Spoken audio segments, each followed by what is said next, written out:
Hello friends. इस video में हम बूस्ट कन्वर्टर के कुछ प्रिंसिपल्स एंड उनके कुछ वेव फॉर्म्स एंड उनके कुछ डिज़ाइन के बारे में थोड़ा सीखेंगे।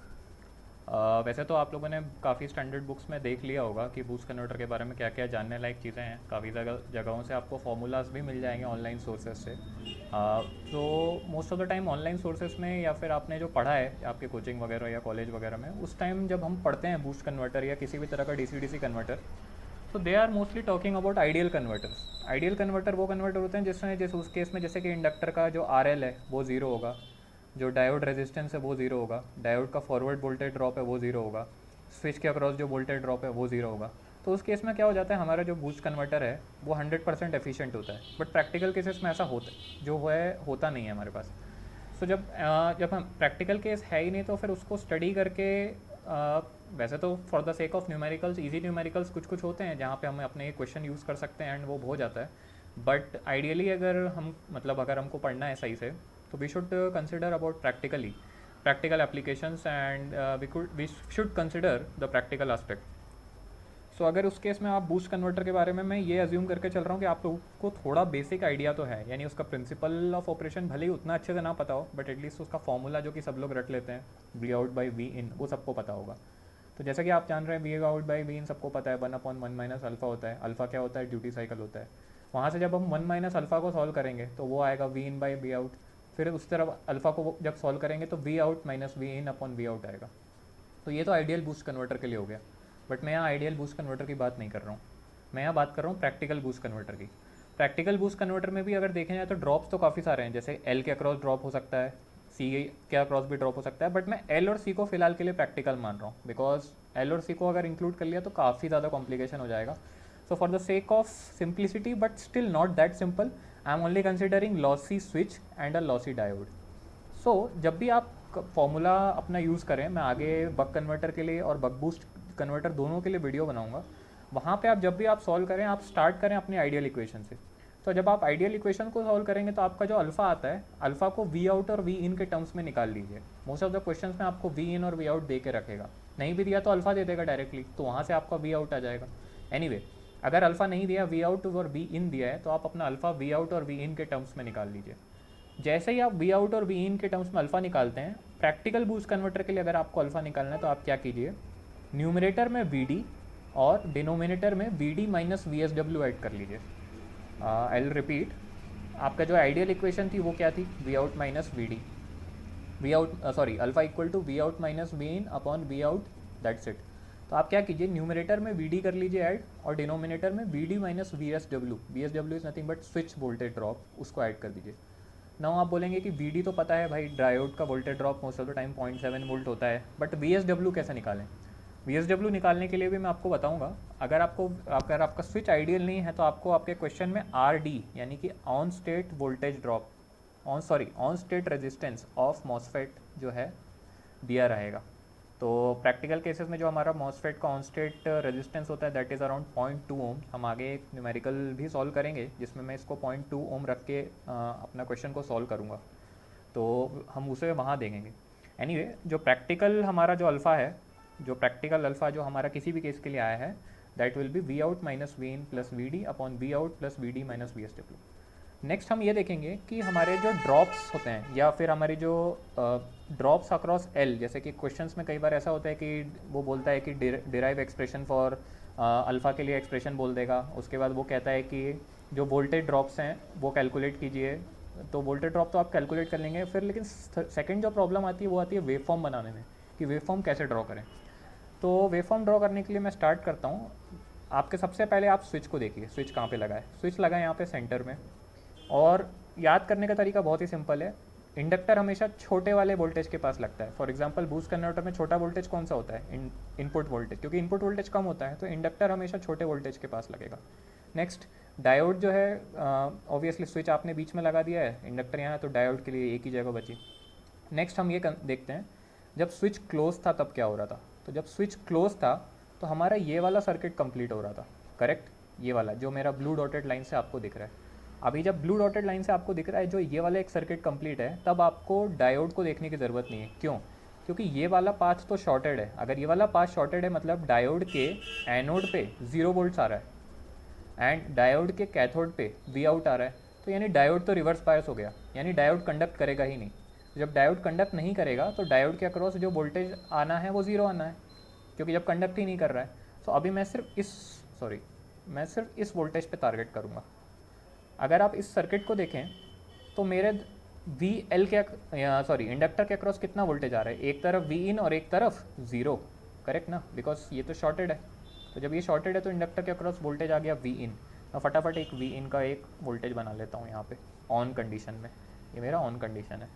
नेक्स्ट, इंडक्टर जब यहाँ पे कुछ सिंपली डायरेक्टली वोल्टेज सोर्स से कनेक्टेड है तो और क्या हो रहा होगा, बस सिंपली चार्ज हो रहा होगा वो। तो चार्ज होने के लिए सिंपल एक सर्किट आप अगर आपको एक इंडक्टर का करंट वेव फॉर्म बनाने को कोई बोले तो मान लीजिए पहले उसकी कुछ करंट रही होगी आई, वहाँ से वो सिंपली इंक्रीज ही होगा वोल्टेज, सिंपल।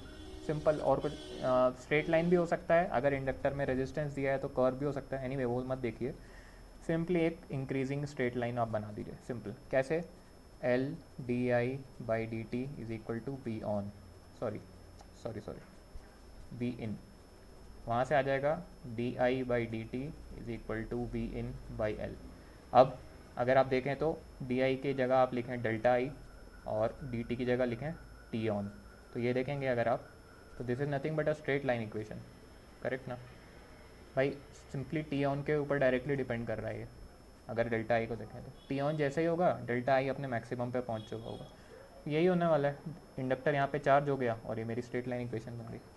डायोड कंडक्ट कर नहीं रहा था, तो जब डायोड कंडक्ट नहीं कर रहा था तो डायोड के अक्रॉस वोल्टेज कितना था, ज़ीरो, एंड डायोड के अक्रॉस करंट कितनी थी, ज़ीरो। फटाफट एक काम करते हैं, सॉरी डायोड के इस तरफ वोल्टेज कितना था, ज़ीरो। डायोड के इस तरफ वोल्टेज कितना था, वी आउट। तो डायोड बेसिकली रिवर्स बायस हो गया, क्यों, क्योंकि उसके एनोड पे जीरो एंड कैथोड पे वी आउट मिल रहा है। तो डायोड के अक्रॉस वोल्टेज ड्रॉप कितना हुआ, zero minus V out, that is nothing but minus V out. तो जो वी डी हो जाएगा that will be minus V out.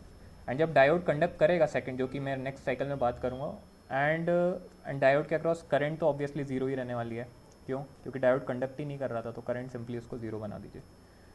Next, जब स्विच कंडक्ट नहीं कर रहा है, तो मैं इसको हटा देता हूँ। अब ये स्विच खाली हो गया, ये सर्किट, अब ये वाला जो लाइन है, जो डॉटेड लाइन, इसको आप भूल जाइए। अब आपका जो ओवरऑल सर्किट है वो ये हो गया, करेक्ट ना।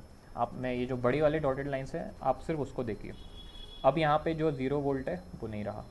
नेक्स्ट, अब क्या हो रहा होगा, वी इन, इंडक्टर, डायोड और आर और सी ये सारे सीरीज़ में आ गए, मतलब R C in series with this diode, this inductor and this voltage source. So inductor के अक्रॉस वोल्टेज ड्रॉप कितना आ रहा है, अब देखेंगे। यहाँ एक तरफ वी इन और दूसरे तरफ इधर ये वी डी है, अब इसकी जगह ये वी डी है, क्योंकि कंडक्ट तो कर रहा है, तो प्लस माइनस, तो this will be minus plus V D and V out. So V D is practically 0.7 which is very small compare to V out. थोड़ी देर के लिए इसको अगर हम भूल जाएँ आइडियल केसेस के लिए, तो इसको हटा दें, तो यानी this is nothing but a short circuited path. तो अगर आप ओवरऑल देखें तो V in minus V out, this is the drop across inductor. ना बूस्ट कन्वर्टर में वी आउट ज़्यादा होता है वी इन से, तो यानी V in minus V out जो हो जाएगा वो नेगेटिव हो जाएगा। So V in minus V out negative होने का मतलब है ये जो वेव फॉर्म बनेगी मेरी second below the T axis बनेगी। तो इसको कैसे लिखेंगे, V in minus V out, बस मेरी वेव फॉर्म कंप्लीट हो गई। नेक्स्ट सर्किट भी ऐसे ही हो जाएगा, ये हो गई इंडक्टर वोल्टेज कन्फर्म। सेकेंडली, जब आपने ये देखा फर्स्ट केस में तो इंडक्टर ऐसे चार्ज हो रहा था, याद है। अब यहाँ पे सेकंड केस में क्या होगा, इंडक्टर जो होगा अपनी एनर्जी, अल्दो सोर्स तो कांस्टेंट रहेगा बट इंडक्टर अपनी एनर्जी किसको दे रहा होगा, आर और सी को, करेक्ट। तो यानी इंडक्टर बेसिकली डिस्चार्ज हो रहा है, अल्दो चार्ज भी हो रहा है साइमल्टेनियसली, बट सी और आर के साथ साथ डिस्चार्ज भी हो रहा है। तो जो ओवरऑल इंडक्टर की करंट है, क्योंकि इंडक्टर के पास एनर्जी किस फॉर्म में स्टोर होती है, करंट के फॉर्म में, करंट को store half L I square, यानी इंडक्टर का वोल्टेज जो है वो करंट जो है वो कम हो रही होगी। अब कम हो रही होगी, फिर जैसे ही ऑन होगा इंडक्टर की करंट बढ़ेगी, फिर कम होगी, तो इस तरह से इंडक्टर की करंट चेंज होती जाएगी, करेक्ट। सेकंड केस हमने क्या देख लिया, नाउ वी डी हो गया। ऑब्वियसली सेकंड केस में वी डी के cross forward voltage drop only V D आ रहा है, तो वी डी है तो इसको यहाँ पे छोटा सा बना देते हैं, एक वी डी, क्योंकि जब स्विच कंडक्ट नहीं कर रहा है, ये वाला ऑफ कंडीशन में है। फिर next minus V out, next again V D, correct. Now ये बन रहा। अब इंटरेस्टिंग थिंग देखने लायक है आई डी मतलब डायोड के अक्रॉस जो करंट है उसे कैसे बनाएं। जो केस वन में जब डायोड कंडक्ट नहीं कर रहा था, यानी जब ये स्विच कंप्लीट था, तो ऑब्वियसली डायोड के अक्रॉस करंट जीरो थी, लेकिन जैसे ही डायोड, इंडक्टर, वी इन और आर सी सीरीज़ में आए, जो डायोड के अक्रॉस करंट हो गई वो कैसी हो जाएगी, जो इंडक्टर करंट हो गई डायोड की करंट हो जाएगी। अब जरा यहाँ से देखिए इंडक्टर करंट क्या है मेरी सेकेंड हाफ में, यानी कि ऑफ कंडीशन में, ये डिक्रीजिंग का, ये कि जो ट्रपीजियम बन रहा है यही मेरी डायोड करंट होने वाली है। तो मैं सिंपली यहाँ से क्या करूँगा, इसको इस तरह से कुछ कॉपी कर देता हूँ, इस तरह का कुछ दिखेगा, इस तरह से ये बन गई। फर्स्ट हाफ में तो डायोड जीरो ही था क्योंकि डायोड कंडक्ट नहीं कर रहा था, सेकंड हाफ में इस तरह बन गई। नेक्स्ट, मैं थोड़ा फास्ट ज़रूर जा रहा हूँ बट प्लीज़ आप वीडियो रिवाइंड करके इसको एक बार और देख सकते हैं, बिकॉज मुझे उसमें 2-4 चीज़ें ज़्यादा और कवर करनी है, तो वीडियो थोड़ा लंबा हो जाएगा, so I am sorry for that. Next is I S W. I S W is nothing but switch current. अब स्विच करंट क्या है बेसिकली, जब स्विच कंडक्ट कर रहा था तो स्विच के अक्रॉस करंट कौन सी थी, जो इंडक्टर करंट होगी। क्यों, क्योंकि वी इन, इंडक्टर और स्विच ये तीनों सीरीज़ में थे। तो एक काम करते हैं, हाँ, वी इन, एल और एस जब सीरीज़ में थे तो switch current is nothing but inductor current. जरा फटाक से इंडक्टर करंट को देखते हैं। इंडक्टर करंट क्या थी, ये उठता हुआ ट्रेपीजियम, यानी ये जो पार्ट है इसी की मिरर इमेज। तो आई एस डब्ल्यू को अगर हम देखें तो इस will be looking something like this, correct. Second case में स्विच कंडक्ट कर ही नहीं रहा है तो उसके अक्रॉस करंट जीरो हो जाएगी, तो यानी हमारा आई एस डब्ल्यू वेव फॉर्म भी कंप्लीट हो गई। वी एस डब्ल्यू, जब स्विच कंडक्ट कर रहा है तो स्विच जब कंडक्ट कर रहा है तो उसके अक्रॉस वोल्टेज ड्रॉप बहुत छोटा सा होगा, ऑन स्टेट ड्रॉप जिसको हम कहते हैं। स्विच जब कंडक्ट कर रहा है तो उसके अक्रॉस ड्रॉप ऐसा हो गया। जब स्विच कंडक्ट कर ही नहीं रहा है तब उसके अक्रॉस वोल्टेज देख लेते हैं कितना होता है। तो जब स्विच कंडक्ट नहीं कर रहा है, जो कि अभी वाला केस है यानी केस 2, तब उस केस में डायोड ज़रूर कंडक्ट कर रहा है। तो जब डायोड कंडक्ट कर रहा है तो अगर आप इस पाथ को देखें तो स्विच के अक्रॉस वोल्टेज क्या है, वी आउट। क्यों, यहाँ से देखिए ज़ीरो, ठीक है, स्विच कंडक्ट नहीं कर रहा है तो यहाँ पे ये ज़ीरो, ये, और यहाँ पे आ गया वी आउट। डायोड कंडक्ट कर रहा है तो इसके across voltage drop is zero, तो V out minus zero is nothing but इस पॉइंट पे वी आउट मिल रहा होगा। तो S is nothing but V out. So V of S W is nothing but V out. V out को हम कैसे बनाएं, काम कर सकते हैं, इस तरह से कुछ बना सकते हैं, स्विच के across voltage drop, yes, V out, V out, ये मेरी वोल्टेज अक्रॉस स्विच हो गया। तो आई होप थोड़ा फास्ट जा रहा है बट आई होप आपको थोड़ा समझ में आ रहा होगा। Next is delta V C. Delta V C is nothing but the ripple voltage across the capacitor. ना रिपल वोल्टेज अक्रॉस कैपेसिटर बहुत ही ईजी है आपको देखना। केस 1, जब आपका स्विच चार्ज कर रहा था, तो जब स्विच चार्ज हो रहा था, स्विच काम कर रहा था, जब स्विच काम कर रहा था तो आपका डायोड बंद पड़ा हुआ था। लेकिन डायोड जब बंद पड़ा था तो आर और सी यहाँ अकेले बैठे हुए थे, तो ऐसा तो है नहीं कि सी के पास कुछ इनिशियल वोल्टेज होगा नहीं। तो जब स्विच ऑन हो रहा था और डायोड ऑफ था तो ये दोनों इंडिपेंडेंट सर्किट्स थे। ये जो दो ब्लैक कलर के सर्कल्स में आपको दिख रहे हैं, जो कि ये और एक ये दोनों इंडिपेंडेंट सर्किट हो गए थे। मैं एक बार और दिखाता हूँ, एक ये सर्किट था इंडिपेंडेंट और दूसरा सर्किट ये था। तो ये तो देखिए ये सिंपल एक आरसी, अब ये वाला देखिए एक सिंपल आरसी सर्किट है। सी के अक्रॉस अगर कुछ वोल्टेज है भी तो आर के थ्रू डिस्चार्ज होगा। तो आरसी डिस्चार्जिंग सर्किट का सिंपल सा सर्किट डायग्राम अगर आपने देखा होगा तो वो कैसा होता है, वोल्टेज अक्रॉस सी, वो कुछ इस तरह से होता है, नथिंग एल्स। तो वही चीज़ हम यहाँ पे बनाने वाले हैं। तो डेल्टा वी सी जो बनेगा मेरा वो कुछ इस तरह से बनेगा, करेक्ट। नेक्स्ट केस, जब चार्ज हो रहा होगा, तो जब चार्ज हो रहा होगा तो ऑब्वियसली इस तरह से। चार्ज कब होगा, जब आपके पास, जब ये कैपेसिटर और आर इस इंडक्टर के साथ सीरीज़ में आएंगे। सो ये ऐसा हो गया, फिर ये ऐसा, फिर ये ऐसा, एंड ये इतना पार्ट जो रहेगा this will be study state output voltage, that is V out, and बीच में उसके रिपल हुआ करेगा। फॉर्मूलाज वगैरह भी हम कैलकुलेट करेंगे। एंड सिमिलर विथ आई, जो वेव फॉर्म जो आई होता है बेसिकली एक वी सी सॉरी एक आर सी सर्किट में, जब एक आर और सी कनेक्टेड होते हैं, तो जब सी डिस्चार्ज हो रहा होता है तो आई इनिशियली बहुत ज़्यादा होता है, तो आई बहुत ज़्यादा होता है तो इस तरह से, एंड बाद में कम होने लगता है। तो आई सी भी ऑलमोस्ट वी सी के जैसा ही दिखेगा। बिकॉज क्यों, क्योंकि फर्स्ट केस में जब स्विच कंडक्ट कर रहा था तो ये सर्किट तो ये वाला सर्किट इंडिपेंडेंट था। उस केस में जो सी है वो कम हो रही, आई की जो है कम हो रही थी, एंड सेकेंड केस में आई बढ़ रही है बिकॉज वो इंडक्टर के थ्रू चार्ज हो रहे हैं। तो जब चार्ज हो रहा है तो आपकी वोल्टेज या करंट दोनों बढ़ती हुई जाएगी, एंड जब स्विच कंडक्ट कर रहा है तो उस केस में आई कम होती जाएगी, वोल्टेज कम होती जाएगी। तो इस तरह से हमने वेव फॉर्म्स जो हैं वो कंप्लीट करी हैं, ठीक है। आप इसको एक बार चाहें तो रिप्ले कर सकते हैं, या आप इसको थोड़ा 0.5x पे चला के देख सकते हैं। उससे हो सकता है आपको अगर कुछ छूट गया है तो आप उसको ईजिली कवर कर पाएँ। नेक्स्ट जो है, मैं एक डिज़ाइन आस्पेक्ट कंसिडर करने वाला हूँ। तो डिज़ाइन आस्पेक्ट ऐसा होता है कि मोस्ट ऑफ द टाइम्स आपको क्वेश्चन में दिया रहता है, कुछ चीज़ें दी रहती हैं और आपको कुछ कुछ चीज़ें कैलकुलेट करने को बोलता है। तो मोस्ट ऑफ द क्वेश्चंस में आपको वी तो देता है, इनपुट वोल्टेज दे देता है, आउटपुट वोल्टेज दे देता है, वो आपको लोड बता देगा। तो लोड आपको बताने के पास उसके पास कितने तरीके हो सकते हैं, या तो आपको आर आउटपुट रेजिस्टेंस डायरेक्टली दे दे। तो अगर आपको पास आउटपुट रेजिस्टेंस दिया है तो आप वहाँ से आई आउट निकाल सकते हैं। अगर आपको पी आउट दिया है तो पी आउट कैसे निकाल सकते हैं, V out upon P out दिया हुआ है आप लोगों को। अगर पी आउट पी आउट अगर आपको दिया हुआ है तो वहाँ से आप वी आउट निकाल सकते हैं। कैसे, P not upon I not, या फिर दूसरा तरीका क्या है, basically it's a juggle between I R V and P. तो इनमें से एटलीस्ट दो चीज़ें तो आपको दी रहेंगी। तो अगर आपको इनमें से कोई भी दो चीज़ दी तो बाकी दो चीज़ें आप आराम से निकाल सकते हैं।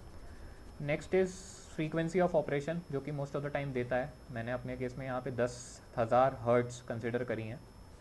Next is ripple current of inductor. Ripple current of inductor means, मैं वेव फॉर्म की बात करूँ तो this ripple, I am talking about just the ripple thing, यानी ये जो वेव पार्ट है, यानी कि ये जो सिर्फ ट्रायंगुलर पार्ट की मैं बात कर रहा हूँ। तो ये जो रिपल है, this ripple is nothing but the ripple current of inductor. This is also given in terms of peak to peak value, PP value. So ripple current जो होता है वो हमेशा आपको दे सकता है क्वेश्चन में डिज़ाइन करने के लिए। मैंने अपने केस में यहाँ पे 10% कंसिडर करके रखी है। अभी 10% मोस्ट ऑफ द टाइम्स जो होता है ये लोड करंट का 10% होता है। तो मेरे यहाँ पे लोड करंट कितनी थी, 5। तो 5 का 10% अगर आप करेंगे तो that will come out as 0.5 amps. Similarly ripple voltage देता है। तो अब रिपल वोल्टेज के लिए क्या कौन रिस्पॉन्सिबल होता है, capacitor, because capacitor is the charging and discharging element. So capacitor strong है तो रिपल वोल्टेज भी रिपल वोल्टेज कम होगा। कैपेसिटर वीक है तो रिपल वोल्टेज जो है आपका ज़्यादा होगा। इसका फॉर्मूला अभी हम थोड़ी देर में देखेंगे। सो वी सी दिया हुआ है 1%। नाउ वी सी किसके टर्म्स में दिया रहता है, V C mostly output voltage के टर्म्स में दिया रहता है। तो 1% ऑफ आउटपुट वोल्टेज यहाँ पे मेरा कितना है, 20। तो अगर आप निकालेंगे तो 0.2 वोल्ट्स आएगा। तो इस तरह से मैंने यहाँ पे पहले से इसको कैलकुलेट करके रखा था। आप चाहें तो फिर से अपने नोटबुक में इसको कैलकुलेट कर सकते हैं। उसके अलावा V D, that is the on state voltage drop of diode 0.7 volt मैंने कंसिडर किया। मैंने पहले बताया था कि मैं इसको आगे एक प्रैक्टिकल केस कंसिडर करूँगा और वहाँ पे मैं आर ऑन को 0.2 ओम्स भी लूँगा। सो अब सवाल उठता है कि हम आगे कैसे बढ़ना जाए। तो सबसे पहले तो आप एक काम करेंगे, आप लॉसेस को कंसिडर मत कीजिए। आप सबसे पहले सिर्फ आइडियल इक्वेशन को कंसिडर कीजिए। तो आइडियल इक्वेशन क्या कहती है, V out upon V in is equal to 1/1 minus alpha. यहाँ से आप अल्फा निकाल लीजिए। 1 minus alpha comes out side V in upon V out. यहाँ से अल्फा जो हमने आइडियली निकाला था यहाँ कहीं निकाल के रखा था, V out minus V in upon V out. तो वी आउट कितना है 20, वी इन वी आउट, यहाँ से अल्फा आया 0.5। अब alpha ideal, this is nothing but ideal alpha, correct. Now I in upon I out. Now अगर आप थोड़ा देखें यहाँ पे वी आउट ऊपर होता है, वी इन नीचे होता है। यहाँ पे आई इन ऊपर है, आई इन आउट नीचे है। ये इसका वैल्यू भी 1/1 माइनस अल्फा होगा। तो यहाँ से अगर आप देखें तो आई इन जो आएगा that will come out as I not upon 1 minus alpha. I not कितना था हमारे पास, 5 upon 1 minus 0.5, that is 5 upon 0.5 करेंगे तो कितना आएगा 10 एम्स। यानी कि जो मेरी आइडियल इनपुट करंट है वो होने वाली है 10 एम्स। बट यहाँ पे हम आइडियल की बात ही नहीं कर रहे हैं। But for the sake of simplicity मैंने थोड़ी देर के लिए मैं बाद में इसको अपना एक्चुअल अल्फा भी आपको निकाल के बताऊँगा। अब मैं एक्चुअली ये क्यों करना चाह रहा हूँ, बिकॉज मुझे यहाँ पे जो है वी डी ऑन की वैल्यू निकालनी है। अल्दो मेरे पास आर डी ऑन दिया हुआ है बट वी डी ऑन मेरे पास नहीं है। तो वी डी ऑन को मुझे कुछ तो एस्टिमेट करना पड़ेगा ना कि कितना होता है, क्योंकि अल्टीमेटली मेरे को आइडियल अल्फा निकालने के लिए वी स्विच की वैल्यू चाहिए। और V switch is nothing but what, I switch into R D on, correct ना भाई। स्विच से जो करंट बह रही है इंटू स्विच का on state resistance, that will be nothing but V switch. But मेरे पास वी स्विच की वैल्यू डायरेक्टली दी नहीं थी, मेरे को आर ऑन दिया हुआ था। तो मैं एक एस्टिमेट लेने के लिए आई इनपुट करंट निकाल रहा हूँ। नाउ अगर आप आई स्विच को देखें तो आई स्विच का फॉर्मूला अगर यहाँ से सिंपली अगर देखें तो that comes out as I in into alpha. So I in was nothing but 10 and alpha is 0.5, that is equal to 5 amps. अब आप बोलेंगे ये कैसे आया, देखिए इस सर्किट को देखिए। इनपुट करंट कौन सी है, इंडक्टर वाली करंट, करेक्ट ना। इंडक्टर से हमेशा करंट कुछ ना कुछ तो बह रही होगी। स्विच से जो करंट बह रहेगी वो कब बहेगी, जब इंडक्टर वाली करंट स्विच के साथ सीरीज में होगी। तो स्विच के अक्रॉस जो करंट होगी वो इंडक्टर करंट होगी, कब, जब स्विच ऑन होगा, एंड जब स्विच ऑफ होगा तो वो करंट जीरो होगी। यानी ओवरऑल देखें तो switch is nothing but basically following, अगर आप आई स्विच को भी देखें यहाँ से तो ये देखिए, switch is nothing but it is simply following the inductor current, and rest of the cycle के लिए ये ऑफ बैठा हुआ है। तो मैंने यहाँ पे इंडक्टर करंट जो है या फिर जो इनपुट करंट है वो मैंने यहाँ पे निकाल के रखी हुई है। इनपुट करंट कितनी निकाली थी मैंने, 10।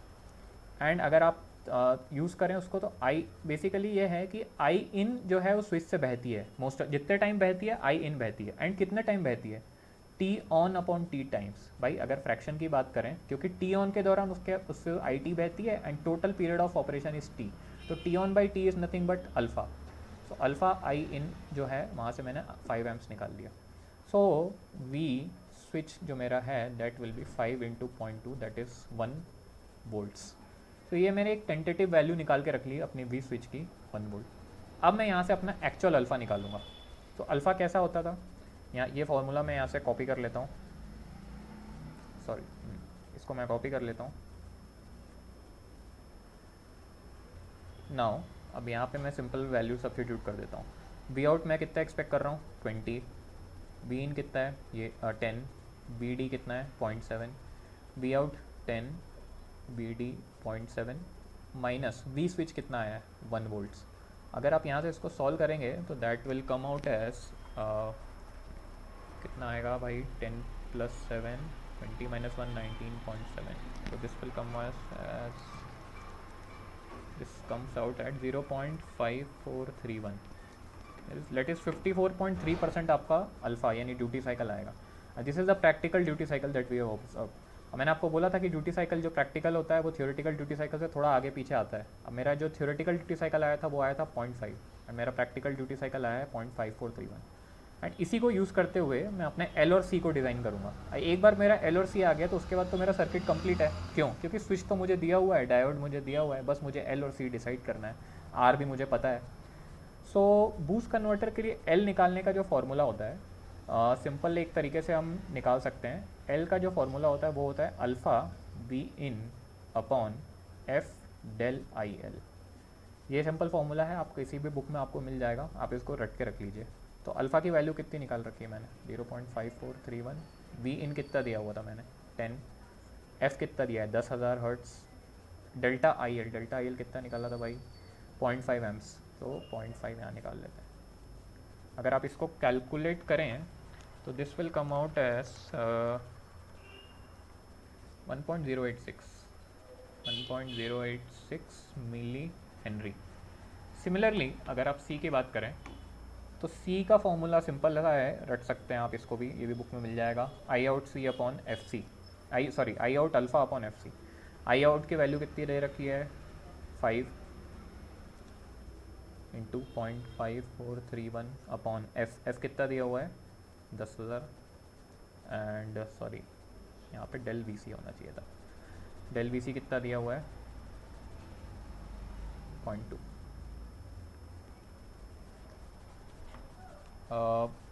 5 इंटू 0.5431 divided by 0.2 divided by 10,000, this is coming out as 1.3578 milli farad. So ये बेसिकली मेरा एल और सी डिज़ाइन हो गया। अब एल और सी जो डिज़ाइन कर लिया हम लोगों ने, तो उसके बाद हमारा जो है मोस्ट ऑफ द काम जो है हमारा आसान हो जाएगा। एंड इसके बाद आपको कुछ भी करने की ज़रूरत नहीं है, यानी इससे एल और सी डिज़ाइन हो गया तो मेरा बूस्ट कन्वर्टर उसके बाद आ जाएगा। आप एक काम कर सकते हैं, मैं आपको इस चीज़ को पूरा समरी एक बार फिर से दे सकता हूँ। सबसे पहले आपको क्या करना है, आपको एक थ्योरेटिकल बेसिस पे अल्फ़ा को कैलकुलेट करना है। थ्योरेटिकल बेसिस पर alpha is derived bye ideal equation. Ideal equation से जैसे ही अल्फ़ा आए आप आई आई बाई आई नॉट निकालिए, वहाँ से आई आई निकाल लीजिए, तो आपका I I will come out as 10 amps. जैसे ही आपका 10 आए, 10 को उसके स्विच के ऑन स्टेट रेजिस्टेंस से 0.5 से मल्टीप्लाई कर दीजिए, तो आपका जो है 5 इंटू 0.2 दैट इज़ 1 वोल्ट आपका जो है ऑन स्टेट वोल्टेज ड्रॉप आ जाएगा। और जैसे ही आपके पास वोल्टेज ड्रॉप्स आ गए, आप प्रैक्टिकल वैल्यू ऑफ अल्फ़ा को निकाल सकते हैं। जैसे ही आपके पास प्रैक्टिकल अल्फ़ा आ गया, आप इन दोनों इक्वेशंस की सहायता से एल और सी को निकाल सकते हैं। आई होप मैं आई एम मेकिंग सेंस। थोड़ा बहुत जो है आपका डिफरेंस हो सकता है, लाइक अगर आप इसको किसी सिमुलेशन सॉफ्टवेयर में सिमुलेट करके देखेंगे तो आप क्या कर सकते हैं, क्योंकि सिमुलेशन सॉफ्टवेयर में आप डेल्टा आई एल और डेल्टा बी सी तो स्पेसिफाई करेंगे नहीं, आप सिमुलेशन सॉफ्टवेयर में एक सर्किट डिज़ाइन करेंगे। तो मैं आपको एक रिकमेंड कर देता हूँ, आप मल्टीसिम में ट्राई कर सकते हैं। मल्टीसिम में मैं एक ड्राइव का लिंक दे दूंगा जो कि मैंने सिमुलेट करके देखा था, एंड उसमें कितना वो लिंक जो है वो आपको डिस्क्रिप्शन में मिल जाएगा। एंड मैंने जब सिमुलेट किया था तो कितनी वैल्यू आई थी वो मैं आपको बता देता हूँ। एंड वो आप इमेज को देख लीजिए। तो उसमें मैंने क्या किया था, जो एल और सी मैंने यहाँ से कैलकुलेट किया था 1.086 मिली हर्ट्स और 1.3578 मिली फैरेड, ये मैंने मल्टीसिम में चिपका दी थी। एंड उसके बाद मैंने वहाँ पे प्रोब रख के देख लिया था कि कितना कितना वी आउट या डेल वी और डेल आई आ रहा है। सो वहाँ से वेरीफाई हो जाएगा कि हाँ मेरे फार्मूलाज सही हैं। So I hope I made sense and आप लोगों को थोड़ा बहुत समझ में आया होगा। नहीं आया तो आई am sorry, because I am running short of time because of my work. But मैं ट्राई करता रहूँगा कि मेरे को जितना बीच में टाइम मिले तो मैं वीडियोस ऐसे बना सकूँ। मैंने बक बूस्ट कन्वर्टर के लिए बनाया है, मैं बक के लिए एंड बक बूस्ट के लिए भी बनाऊँगा। एंड वेव फॉर्म्स को भी आप वेव फॉर्म्स वाला पार्ट जब मैंने एक्सप्लेन किया था तो आप धीरे धीरे उसको प्ले करके रिवाइज कर लें। That's it for today. Thank you.